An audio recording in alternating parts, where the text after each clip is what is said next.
Princess تارا کے چہرے پر پھیلے ہوئے اضطراب سے صاف ظاہر ہو رہا تھا کہ وہ بڑی شدت سے وقت کی کمی یا وقت کی نزاکت کو محسوس کر رہی تھی۔ ظاہر ہے کہ ایسا ہونا بھی چاہیے تھا۔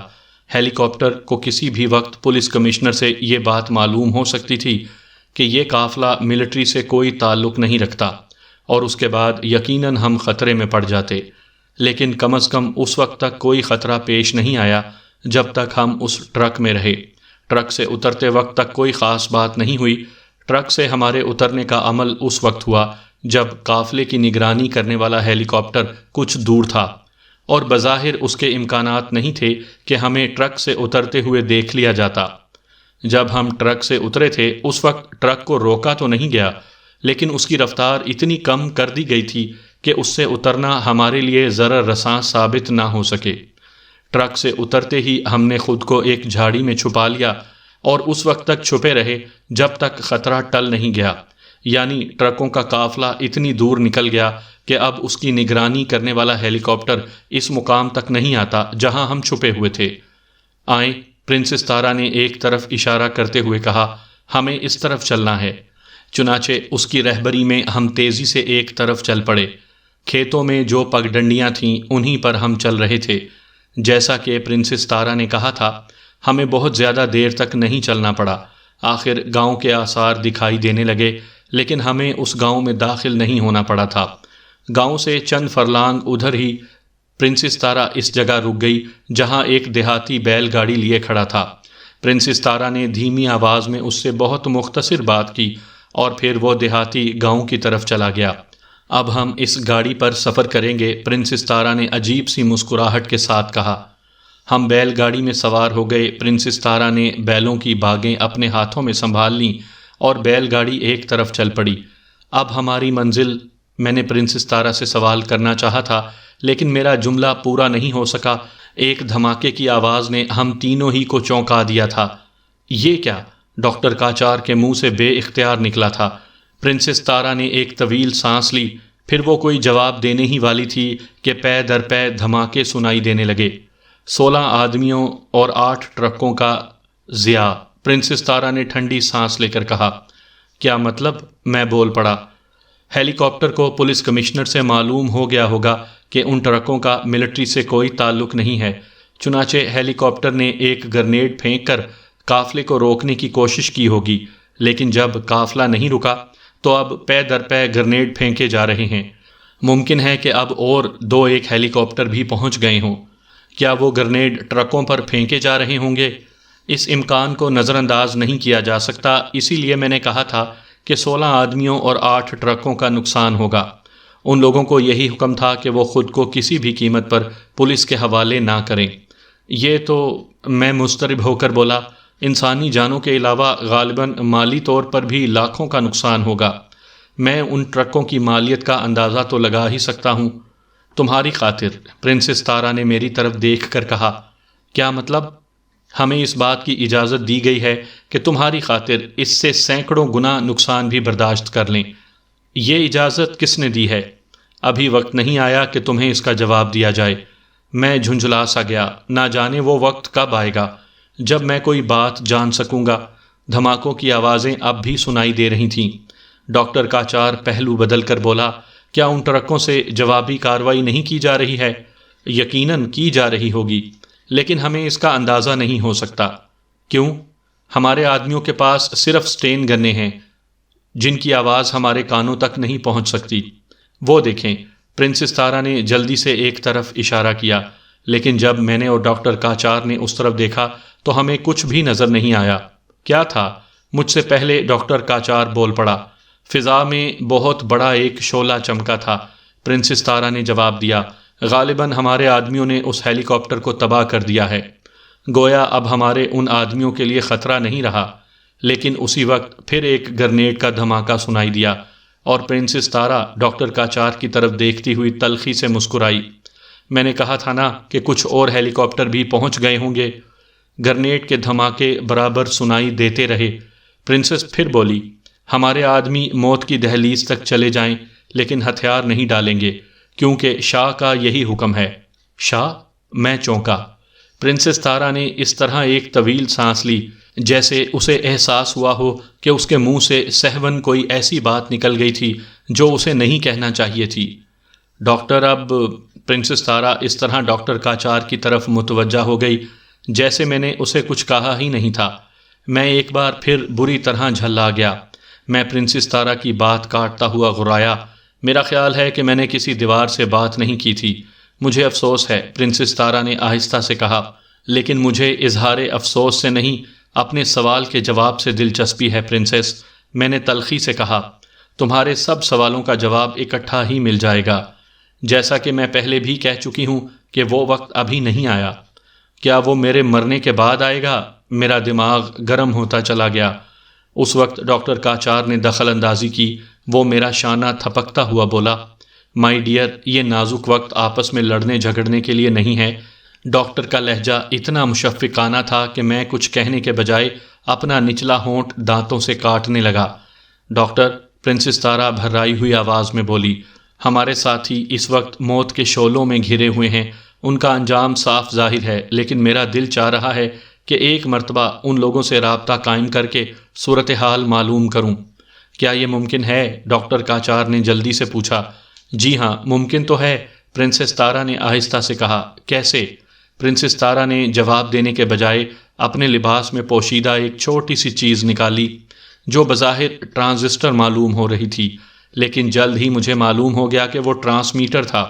پرنسس تارا نے اس کا ایک بٹن دبا کر اسے اپنے منہ کے قریب لا کر کہنا شروع کیا، ہیلو ہیلو 016، ہیلو 016، پی کالنگ، 016، پی کالنگ۔ اس نے کئی مرتبہ یہ سوال دہرایا، لیکن ٹرانسمیٹر سے کوئی جواب نہیں ملا۔ اوہ! دفعتاً پرنسس تارا نے ایک طویل سانس لی اور ٹرانسمیٹر کا سوئچ آف کر دیا۔ کیوں؟ ڈاکٹر کاچار بولا، ٹرانسمیٹر جام ہے۔ پرنسس تارا نے کہتے ہوئے اس انگوٹھی کی طرف دیکھا جو میں اپنے دائیں ہاتھ کی انگلی میں پہنے ہوئے تھا۔ یہ انگوٹھی مجھے پرنسس تارا ہی نے دی تھی اور بتایا تھا کہ اس کی موجودگی میں آس پاس کوئی ٹرانسمیٹر کام نہیں کر سکتا۔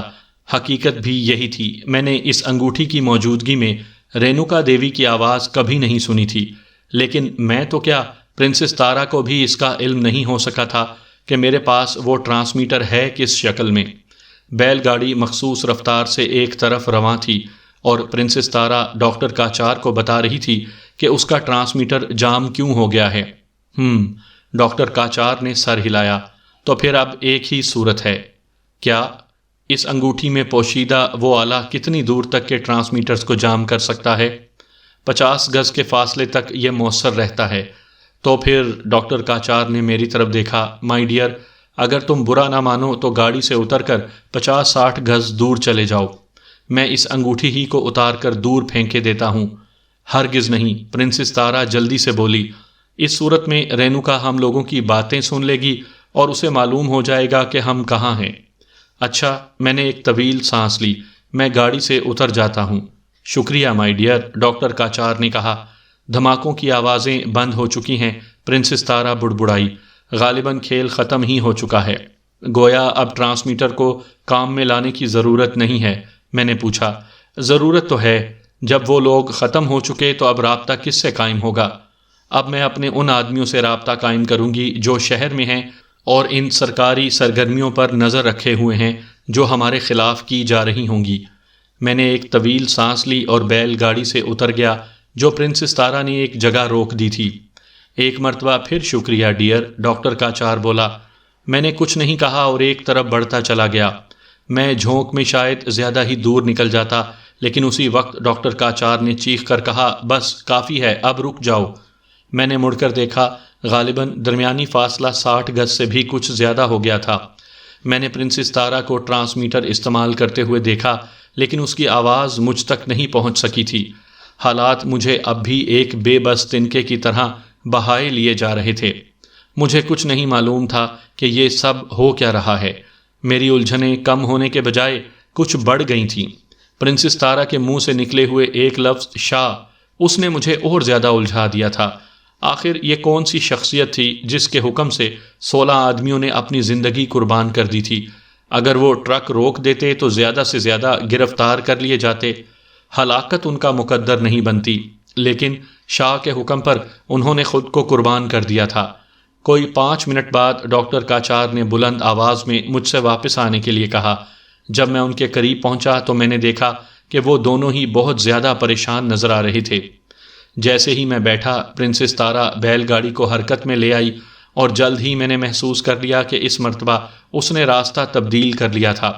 نہ جانے کیوں میرا دل نہیں چاہ رہا تھا کہ پرنسس تارا سے مخاطب ہوں، اس لیے میں نے ڈاکٹر کاچار سے کہا، کیا کوئی پریشان کن صورتحال پیدا ہو گئی ہے؟ ڈاکٹر کاچار نے پرتشویش انداز میں سر ہلایا۔ میں نے پھر سوال کیا، کیا وہ سب ٹرک تباہ ہو گئے؟ ہاں، ڈاکٹر کاچار نے جواب دیا، لیکن ہماری پریشانی کا سبب کچھ اور ہے۔ وہ کیا؟ میں نے بے چینی سے پوچھا۔ ہمارے دشمنوں کو پوری طرح یقین نہیں آیا ہے کہ ہم ان ٹرکوں کے ساتھ ختم ہو گئے ہوں گے، اسی لیے اب ان لوگوں نے فوری طور پر ایک بہت بڑا آپریشن شروع کیا ہے۔ ملٹری پولیس نے اس علاقے کو کئی میل کا قطر بنا کر چاروں طرف سے گھیر لیا ہے، اور اب وہ ہمیں تلاش کرتے ہوئے آہستہ آہستہ اس دائرے کو تنگ کرتے جا رہے ہیں۔ پرنسس تارا کے آدمی نے ٹرانسمیٹر پر اس آپریشن کی اطلاع دی ہے۔ آخر ہم لوگوں کے لیے اتنی تگو دو کیوں؟ میں الجھ کر بولا۔ تم ان کے لیے بہت اہم ہو، مگر کیوں؟ بہت جلد تمہیں اس کا علم ہونے والا ہے۔ میں نے کچھ کہا تو نہیں، لیکن میں بہت بری طرح جھنجھلا گیا تھا۔ اب مجھے اس لفظ بہت جلد اس سے چڑ ہوتی جا رہی تھی۔ نہ جانے یہ بہت جلد کتنے عرصے میں ہوتا۔ اب ہم کہاں جا رہے ہیں؟ میں نے قدرے توقف سے پوچھا۔ پہلے تو اسٹیشن کا قصد تھا، لیکن حالات ایسے ہو گئے ہیں کہ فی الحال ہم دشمن کے نرغے سے نہیں نکل سکتے، اس لیے فوری طور پر ہمیں ایک پناہ گاہ کی ضرورت ہے۔ جب تک یہ خطرہ ٹل نہ جائے ہمیں خود کو پوشیدہ رکھنا ہوگا۔ پناہ گاہ؟ میری بات پوری ہونے سے پہلے ڈاکٹر کاچار سمجھ گیا۔ وہ بولا، ہمیں بوڑھے کیشپ کے کھیتوں تک پہنچنا ہے۔ یہ کون ہے؟ یہ تو پرنسس تارا ہی کو معلوم ہے۔ مجھے صرف اتنا بتایا گیا ہے کہ اس کسان نے اپنا غلہ ذخیرہ کرنے کے لیے اپنی کوٹھڑی میں ایک تہہ خانہ بنا رکھا ہے، اور ہمیں فی الحال اس سے زیادہ محفوظ جگہ کم از کم اس علاقے میں تو نہیں مل سکتی۔ کیا کیشپ ہمیں پناہ دینے کے لیے تیار ہو جائے گا؟ پرنسس تارا نے کسی وجہ سے ہی اس کے بارے میں سوچا ہوگا۔ اس گفتگو کے دوران میں پرنسس تارا نے ایک مرتبہ بھی کچھ بولنے کی زحمت نہیں کی تھی۔ وہ خاموشی سے بیلوں کو ہنکاتی رہی اور اس کی نظریں ارد گرد کا جائزہ لیتی رہیں۔ پھر کچھ دیر تک میں اور ڈاکٹر کاچار بھی خاموش ہی رہے۔ یہ جمنا کا وہ کنارہ تھا جدھر شہری آبادی نہیں تھی، صرف کھیت ہی کھیت تھے، اور وہ بھی کہیں کہیں پر کسی جگہ کوئی اونچا سا ٹیلا نظر آ جاتا تھا، لیکن یہ ساری زمین کہیں بھی پتھریلی نہیں تھی۔ یقینی امر تھا کہ زمین پر ہماری بیل گاڑی کے نشانات ثبت ہوتے جا رہے تھے، اور میرے خیال میں یہ خاصی تشویشناک بات تھی۔ جب اتنے منظم پیمانے پر ہماری تلاش میں ایک گروپ نکل کھڑا ہوا تھا تو یقیناً ان نشانات کو نظر انداز نہیں کرتا۔ پھر آخر پرنسس تارا کے ذہن میں یہ خیال کیوں تھا کہ ہم کیشپ کے کھیتوں تک پہنچ کر محفوظ ہو جائیں گے؟ بیلوں کو جتنی رفتار سے دوڑانا ممکن تھا پرنسس تارا انہیں دوڑا رہی تھی، اور آخر اس نے کہا، ہم اپنی منزل کے قریب پہنچ گئے ہیں۔ میں نے کچھ فاصلے پر ایک کھیت دیکھا، اور کھیت کے درمیان میں ایک مکان بھی نظر آیا، جس کی بناوٹ ویسی ہی تھی جیسی دیہات کے مکانوں کی ہوتی ہے۔ مکان کے قریب ہی ایک ہل اور بیلوں کی جوڑی بھی کھڑی ہوئی تھی۔ کیا کیشپ یہاں اکیلا رہتا ہے؟ ڈاکٹر کاچار نے پرنسس سے پوچھا۔ بس وہ ہے اور اس کا ایک نوجوان لڑکا راجو، پرنسس تارا نے جواب دیا۔ بوڑھے کیشپ کو اس کی بڑی فکر ہے، وہ جلد سے جلد گھر میں بہو لانا چاہتا ہے، لیکن راجو اس بندھن سے بچنے کی کوشش میں ہے۔ اس کے لچھن ٹھیک نہیں ہیں، وہ ایک آوارہ منش ہے، کھیتی باڑی میں بھی باپ کی کوئی مدد نہیں کرتا، زیادہ تر تو شہر ہی میں رہتا ہے۔ یہاں کے زیادہ تر کھیت پہلے ہماری ہی ملکیت تھے۔ چند سال پہلے ڈیڈی نے اپنی وفات کے وقت وہ کھیت اپنے بے حد وفادار ملازمین کو دے دیے تھے۔ انہی میں سے ایک کیشپ ہے جس پر میں اتنا ہی اعتماد کر سکتی ہوں جتنا اپنے اوپر۔ بیل گاڑی سرخ اینٹوں کے اس چھوٹے سے مکان کے قریب پہنچ کر رک گئی۔ اس کی آواز سن کر ایک بوڑھا مکان سے نکل آیا۔ اسی دوران میں ہم تینوں بھی بیل گاڑی سے اتر چکے تھے۔ مکان سے باہر آنے والا وہ بوڑھا شخص کیشپ ہی ہو سکتا تھا۔ اس نے عجیب سے انداز میں ہم لوگوں کی طرف دیکھا اور پھر جیسے اچھل پڑا۔ اس کی پھٹی پھٹی سی آنکھیں پرنسس تارا پر جمی ہوئی تھیں۔ آپ مالکن؟ اس کے منہ سے نکلا۔ اور اس حلیے میں؟ ہاں، پرنسس تارا نے ایک لمبی سانس لے کر کہا، یہ ایک مجبوری ہے کیشپ۔ میری حیثیت اس وقت ایک مفرور کی سی ہے۔ پولیس اس علاقے میں میری تلاش میں گھیرا ڈال چکی ہے۔ پولیس آپ کی تلاش میں؟ بوڑھے کیشپ کی حیرت بے سبب نہ تھی۔ ہاں، میں تمہیں اس کی کچھ تفصیل بتاؤں گی، لیکن فوری طور پر مجھے اتنی مہلت بھی حاصل نہیں۔ ہمیں جلد از جلد کہیں چھپنا ہے۔ مجھے خیال آیا تھا کہ تمہارے گھر میں ایک تہہ خانہ ہے۔ تہہ خانہ؟ ہاں وہ تو ہے، لیکن کیشپ، پرنسس تارا نے سرد مہری سے کہا، اگر تم اس وجہ سے پریشان ہو گئے ہو کہ پولیس میری تلاش میں ہے تو میں یہاں نہیں رکوں گی۔ میں تمہیں خطرے میں نہیں ڈالوں گی۔ آپ میرے منہ پر یوں جوتا تو نہ ماریے مالکن۔ کیشپ کی آواز بھر آ گئی، اگر کوئی میرا بہت بڑا خاندان ہوتا تو میں اسے بھی آپ پر قربان کر دیتا۔ پھر تم چپ کیوں ہو گئے؟ پرنسس تارا کی سرد مہری برقرار رہی۔ اس لیے مالکن کہ یہ جگہ خطرے میں ہے۔ کس نوعیت کا خطرہ؟ جمنا میں طغیانی آ گئی ہے، کسی وقت بھی یہاں سیلاب آ سکتا ہے۔ یہ کھیت، یہ مکان، سبھی کچھ ڈوب جائے گا۔ میں ابھی یہاں سے روانگی کی تیاری کر ہی رہا تھا۔ کہاں جاؤ گے؟ وہ ادھر، کیشپ نے ایک جانب اشارہ کیا۔ اس ٹیلے پر میں نے ایک چھوٹی سی جھونپڑی بنا رکھی ہے۔ جب بھی جمنا میں طغیانی آتی ہے میں راجو کو لے کر وہاں چلا جاتا ہوں۔ کیا راجو وہاں جا چکا ہے؟ نہیں مالکن، کیشپ نے اداس سے لہجے میں کہا، وہ تو 3 روز سے گھر میں نہیں ہے۔ کہاں گیا ہے؟ شہر گیا ہے، معلوم نہیں کیا کر رہا ہوگا۔ کیشپ کے لہجے میں دکھ کچھ اور گہرا ہو گیا۔ پرنسس تارا نے اس ٹیلے کی طرف دیکھا جدھر کیشپ نے اشارہ کیا تھا۔ وہ کچھ سوچ کر بولی، کیا وہ جگہ محفوظ ہے؟ سیلاب سے تو وہ ٹیلا محفوظ رہتا ہی ہے، لیکن آپ کے لیے بھی وہ جگہ بڑی محفوظ ثابت ہوگی۔ وہ کیسے؟ ٹیلے کے چاروں طرف دلدل ہے، صرف ایک پتلا سا راستہ ہے جو ہمیں ٹیلے کے اوپر تک لے جاتا ہے، لیکن کسی اجنبی کو وہ راستہ نظر نہیں آ سکتا۔ بظاہر وہ راستہ بھی دلدل ہی معلوم ہوتا ہے۔ جو لوگ آپ کی تلاش میں ہیں وہ ذرا بھی شک نہیں کر سکیں گے کہ آپ اس ٹیلے پر گئی ہوں گی۔ تو پھر دیر نہ کرو کیشپ، ہمیں جلد از جلد کسی محفوظ مقام تک پہنچنا ہے۔ کیشپ کچھ سوچ کر بولا، تو پھر اب ہمیں پیدل ہی چلنا ہوگا۔ کیوں؟ میں تو ایسے موقعوں پر اپنا ہل اور بیلوں کی جوڑی بھی وہیں لے جاتا تھا، لیکن اب یہ مناسب نہیں ہے۔ آپ کے دشمنوں کو ان کے نشانات سے راستے کا سراغ مل جائے گا۔ پرنسس تارا نے سر ہلاتے ہوئے سوچا، تم ٹھیک کہہ رہے ہو، بیلوں کی جوڑی اور ہل کی تباہی سے تمہیں نقصان تو ہوگا، مگر تم پرواہ مت کرنا، میں تمہارا سب نقصان پورا کر دوں گی۔ کیوں شرمندہ کر رہی ہیں مالکن؟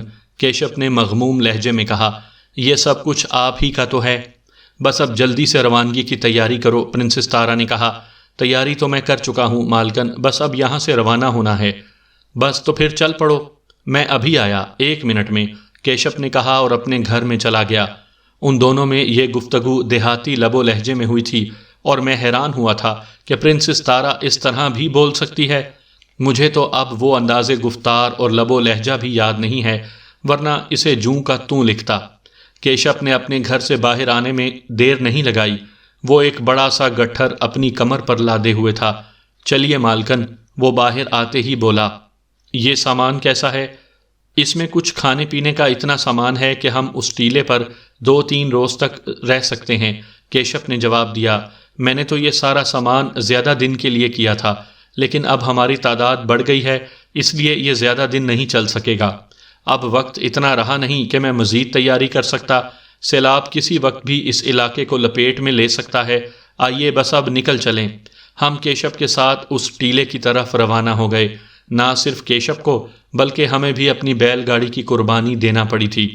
میں بار بار آسمان کی طرف نظر اٹھا کر جائزہ لے رہا تھا۔ آخر ڈاکٹر کاچار بول پڑا، تم کیا دیکھ رہے ہو ونود کمار؟ ان لوگوں کو ہیلی کاپٹر کے ذریعے تو ہماری تلاش جاری رکھنی ہی چاہیے تھی۔ ہو سکتا ہے کسی مرحلے پر وہ ہیلی کاپٹروں سے بھی کام لیں، مگر ابھی یہ ان کے لیے مفید نہیں ہے۔ ہیلی کاپٹر کی آواز ہی سن کر ہم کسی جگہ چھپ سکتے ہیں۔ میں سر ہلا کر رہ گیا۔ 4 نفوس پر مشتمل یہ قافلہ تیزی سے اس ٹیلے کی طرف بڑھ رہا تھا جو غالباً 4 فرلانگ کے فاصلے پر تھا۔ کیشپ اور پرنسس تارا آگے آگے تھے، جبکہ میں ڈاکٹر کاچار کے ساتھ ان سے چند قدم پیچھے چل رہا تھا۔ ڈاکٹر، میں آہستہ سے بولا۔ ہاں؟ ڈاکٹر کاچار جو کسی سوچ میں ڈوبا ہوا تھا اچانک میری طرف دیکھنے لگا۔ میں نے بدستور آہستگی سے کہا، مجھے یوں لگ رہا ہے جیسے یہ سارا ہنگامہ صرف میری ذات کے لیے ہے۔ مجھے تمہارے خیال سے اتفاق ہے، یہ سب کچھ تمہارے لیے ہی ہو رہا ہے، لیکن ابھی تمہیں اس کا مکمل یقین اس لیے نہیں ہوگا کہ تمہیں ابھی اپنی ذات کا ادراک نہیں ہوا۔ تم بہت اہم ہو ونود کمار، بہت زیادہ۔ تمہارے لیے دنیا کی کئی بڑی طاقتیں آپس میں ٹکرا سکتی ہیں۔ میں حیرت سے ڈاکٹر کاچار کی طرف دیکھنے لگا۔ ہاں، ڈاکٹر کاچار نے سر ہلا کر کہا، میں قطعی مبالغہ آمیزی سے بات نہیں کر رہا ہوں۔ اگر میں یہ سوال کروں کہ آخر میں کیا ہوں، تو آپ وہی گھسا پٹا جواب دیں گے کہ مجھے اس کا علم بہت جلد ہو جائے گا۔ میں نے تلخی سے کہا۔ ہاں، ڈاکٹر کاچار نے سنجیدگی سے کہا، یہی تمہارے حق میں بہتر ہے کہ فی الحال تمہیں تمہارے متعلق کچھ نہ بتایا جائے۔ یہ شاہ کون ہے جس کو مجھ سے اتنی دلچسپی ہے؟ میں نے اچانک سوال کیا۔ میں چاہتا تھا کہ ڈاکٹر کاچار جھونک میں اس کا جواب دے جائے، لیکن مجھے مایوسی ہوئی۔ ڈاکٹر کاچار بڑا تحمل مزاج ثابت ہوا۔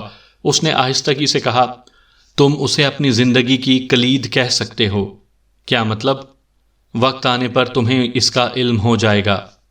ظاہر ہے کہ اس کے اس جواب پر میں ایک مرتبہ پھر جھنجھلا گیا ہوں گا، اور اس کے بعد میرا دل نہیں چاہا کہ میں ڈاکٹر کاچار سے کوئی اور بات کروں۔ 4 فرلانگ کا فاصلہ طے کرنے میں ذرا دیر نہیں لگی، لیکن دلدلی علاقے کے ایک مخصوص راستے سے ٹیلے کے اوپر تک پہنچنے میں 15-20 منٹ لگ گئے۔ وہ راستہ واقعی بہت خطرناک تھا۔ قدم ذرا بھی بہکتے تو موت ہمارا مقدر بن جاتی۔ ہم اس جھونپڑی میں پہنچ گئے جو ٹیلے کے اوپر بنی ہوئی تھی۔ جھونپڑی میں داخل ہونے سے پہلے میں نے ارد گرد کا جائزہ لیا۔ ہر چند یہ ٹیلہ بہت اونچا نہیں تھا، لیکن اطراف میں سارا میدانی علاقہ تھا، اس لیے دور تک ہر چیز دیکھی جا سکتی تھی۔ اس کے علاوہ جمنا کے اس پار تاج محل بھی دمک رہا تھا، شاہ جہان کی محبت کی یادگار۔ جمنا بہت تیزی سے بڑھ رہی ہے، ڈاکٹر کاچار بڑبڑایا۔ میرا مشاہدہ بھی یہی بتا رہا تھا کہ بوڑھے کیشپ کے کھیت اور اس کا گھر زیر آب آ کر رہیں گے۔ بوڑھا کیشپ غالباً سامان رکھنے کے لیے جھونپڑی میں جا چکا تھا، صرف ہم تینوں ہی باہر کھڑے ہوئے تھے۔ کیا ہم یہاں محفوظ رہیں گے پرنسس؟ ڈاکٹر کاچار نے پوچھا۔ حالات ایسے ہیں کہ میں یقین سے کچھ کہہ نہیں سکتی، لیکن اگر ہم کسی طرح ان لوگوں کا نرغہ توڑ کر نکل جائیں تو حالات کو اپنے موافقت میں کیا جا سکتا ہے۔ کیا دشمن کے نرغے سے نکلنا ممکن ہوگا؟ میں مسلسل اسی کے بارے میں سوچ رہی ہوں، لیکن فی الحال کوئی تدبیر سمجھ میں نہیں آ رہی۔ پرنسس تارا کے چہرے سے پریشانی کا اظہار ہو رہا تھا۔ اس کے علاوہ ہمارے پاس وقت بھی زیادہ نہیں ہے۔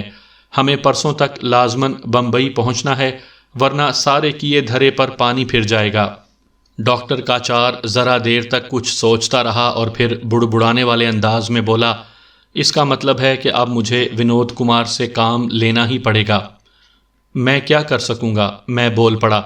تم بہت کچھ کر سکو گے، تم بہت کچھ کر سکتے ہو۔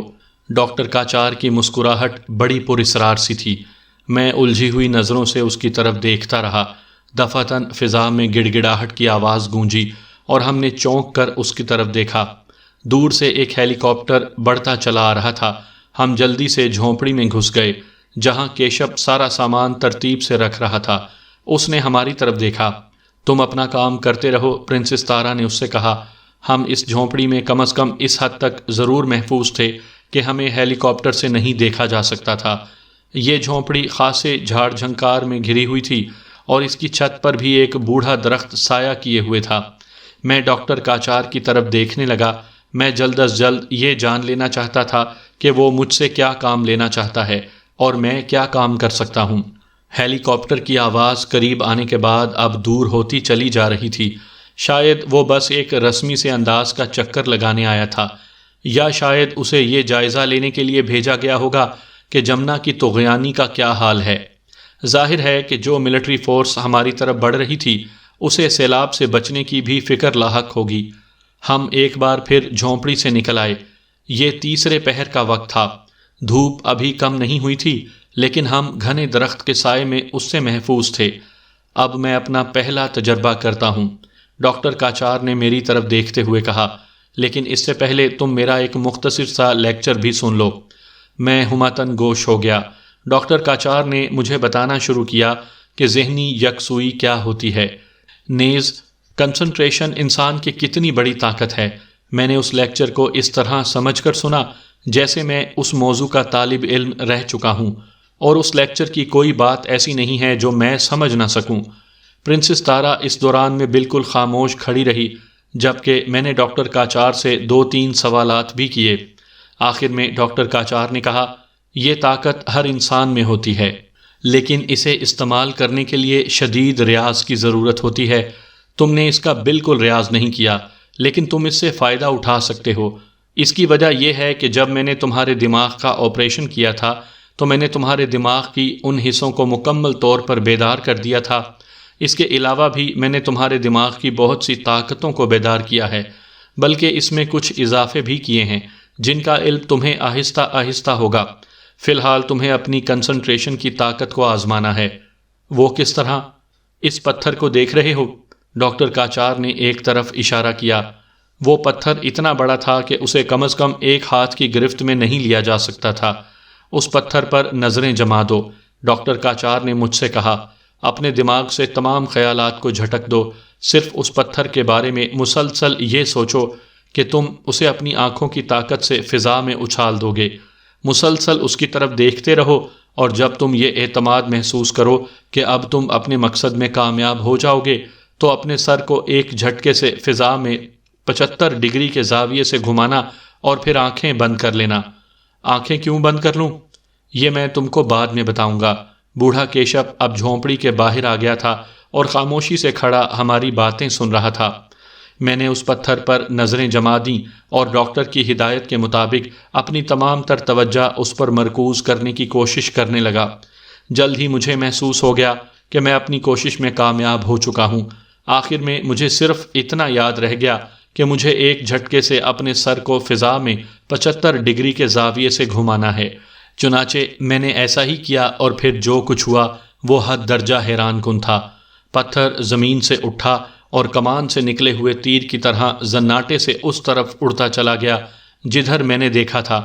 چشم زدن میں وہ اتنی دور نکل گیا تھا کہ اب نظر بھی نہیں آ رہا تھا۔ بوڑھے کیشپ کے منہ سے تحیر زدہ سی چیخ نکلی تھی۔ خود میں بھی مبہوت ہو کر رہ گیا تھا۔ پرنسس تارا کی بھی حالت کچھ ایسی ہی ہوئی ہوگی۔ پھر میں یہ بھول گیا کہ ڈاکٹر کاچار نے مجھے آنکھیں بند کرنے کی ہدایت کی تھی۔ میں نے ایک دم سر گھما کر حیرت سے ڈاکٹر کاچار کی طرف دیکھا۔ میرا اس کی طرف دیکھنا ہی تھا کہ اس کے منہ سے ہلکی سی چیخ نکل گئی، ساتھ ہی بڑی پھرتی سے اس نے ایک طرف کو جمپ لگائی۔ وہ پرنسس تارا کو بھی گھسیٹے لیے چلا گیا تھا جو اس کے قریب ہی کھڑی ہوئی تھی۔ ڈاکٹر کاچار کی اس دہشت زدگی پر میری پلکیں حیرت سے جھپک گئی تھیں، اور پھر میں ڈاکٹر سے کوئی سوال کرنے ہی والا تھا کہ فضا میں ایک بار پھر زناٹے کی آواز گونجی۔ میں نے ایک دم اس طرف دیکھا۔ غالباً یہ وہی پتھر تھا جو اڑ کر فضا میں گیا تھا۔ وہ ٹھیک اسی جگہ آ کر گرا جہاں ڈاکٹر کاچار کھڑا ہوا تھا۔ پھر وہ پتھر لڑکتا ہوا دور تک چلا گیا۔ میں نے دیکھا ڈاکٹر کاچار درخت کے تنے سے ٹکا ہوا تھا اور آنکھیں بند کیے لمبی لمبی سانسیں لے رہا تھا۔ پرنسس تارا کے چہرے پر سفیدی سی پھیل گئی تھی اور بوڑھا کیشپ حیرت سے منہ پھاڑے کھڑا ہوا تھا۔ سامعین کرام، آپ سن رہی ہیں ایک خوفناک اردو کہانی جال۔ مجھے امید ہے آپ کو میری یہ کاوش پسند آ رہی ہوگی۔ یہ میں ہکلا کر رہ گیا۔ ڈاکٹر کاچار نے ایک لمبی سانس لیتے ہوئے آنکھیں کھولیں اور پھیکی سی مسکراہٹ کے ساتھ کہا، تم نے تو مجھے مار ہی دیا تھا۔ لیکن یہ ہوا کیسے؟ میں پھر ہکلایا۔ میں نے تم سے کہا تھا نا کہ آنکھیں بند کر لینا، ڈاکٹر کاچار نے کہا۔ کچھ لوگ اپنے اندر کی اس طاقت کو جگا لیتے ہیں کہ آنکھوں کے اشارے سے کسی چیز کو اٹھا لیں، لیکن میں نے تمہاری اس طاقت کو کئی گنا بڑھا دیا ہے۔ کسی چیز کو اتنی دور تک پھینکنا کسی کے لیے ممکن نہیں ہے، اور یہ تمہاری ایک اضافی طاقت ہے کہ تمہاری آنکھ کے اشارے پر وہ چیز واپس بھی آ سکتی ہے۔ چونکہ تم نے فوری میری طرف دیکھا تھا، اس لیے میں سمجھ گیا کہ وہ پتھر واپس آ کر میری ہی جان لے گا۔ آئی ایم سوری ڈاکٹر، اگر آپ نے پہلے سے بتا دیا ہوتا تو میں شاید ایسا نہ کرتا۔ خیر، جو ہونا تھا وہ ہو گیا۔ میں خوش ہوں کہ میرا یہ تجربہ کامیاب رہا۔ تمہارے دماغ کا آپریشن کرنے کے بعد مجھے اتنی مہلت نہیں ملی تھی کہ میں تجربات بھی کر سکتا۔ آپریشن کے فوراً بعد ہی تم نے… اچانک ڈاکٹر کاچار کچھ کہتے کہتے رک گیا، لیکن اس نے قدر توقف سے پھر کہا، تم میں صرف یہی ایک حیرت انگیز بات نہیں ہے، اور بھی بہت سی ہیں جو وقت آنے پر ہی مجھے معلوم ہوں گی، میں نے ٹھنڈی سانس لے کر کہا۔ ڈاکٹر کاچار نے آگے بڑھ کر مشفقانہ انداز میں میرا کندھا تھپ تھپایا۔ ابھی میں تم کو تمہاری ایک طاقت کے بارے میں اور بتاؤں گا، یہی نہ کہ مجھ پر گولی بھی اثر انداز نہیں ہو سکتی، نہیں اس کے علاوہ بھی۔ آخر یہ کیسے ممکن ہے ڈاکٹر کہ گولی بھی؟ صبر صبر، ڈاکٹر کاچار نے کہا اور پھر ہنس کر بولا، وقت آنے پر تمہیں سب کچھ معلوم ہو جائے گا۔ اس وقت پرنسس تارا مسکرا کر بولی، ونود کمار، میں نے تم کو بتایا تھا نا کہ تم ایک حیرت انگیز طاقت ہو، لیکن ابھی تمہیں اس کا علم نہیں ہے، اور نہ جانے کب ہوگا۔ میں نے ٹھنڈی سانس لی۔ زیادہ وقت نہیں رہا ہے، ڈاکٹر کاچار نے کہا۔